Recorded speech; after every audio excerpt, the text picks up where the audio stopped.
Hey friends, Wayne over here at the Ram Man Inc. Don't forget the ink. Hey, we got to test this booster going out to level 1 restoration.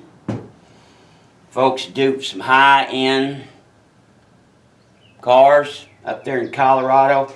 Obviously, if you're working on a Hemi car, that would be considered high-end for sure.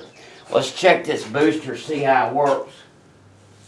They all got chested on the stand after we rebuilt them, but I run through and check them before we're getting ready to ship them. Make sure that there's not any problems. Holding it in my hand, kind of simulating it bolted up in the real world. So here we got a vacuum. Of course, it's very easy to do with vacuum. Apply, recovers real well. Now, these things are designed to have some reserve capacity in there after the motor shuts down. Say you're going down the highway and it shuts off for some reason. They'd like for you to have a little bit of power to help you stop. So, they're not designed to hold vacuum indefinitely. They're not going in outer space or going to the moon. So, I've had it shut off for a little while. Normally on a big old Bendix, we'll get 2 to possibly 3. There's 1. There's 2. You hear it bleeding out of the rear of the hub. Most people don't understand that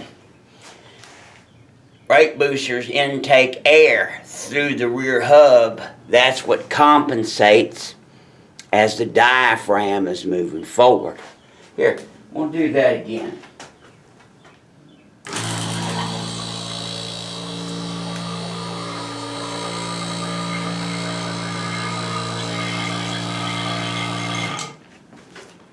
Okay, now it's all quiet.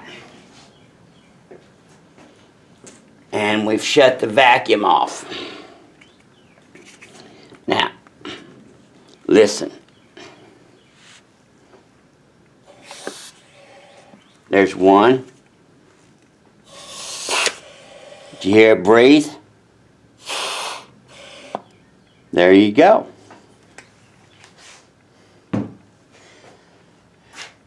And as the vacuum depletes, you hear more and more air to compensate. That's why it got louder at the end. It's normal.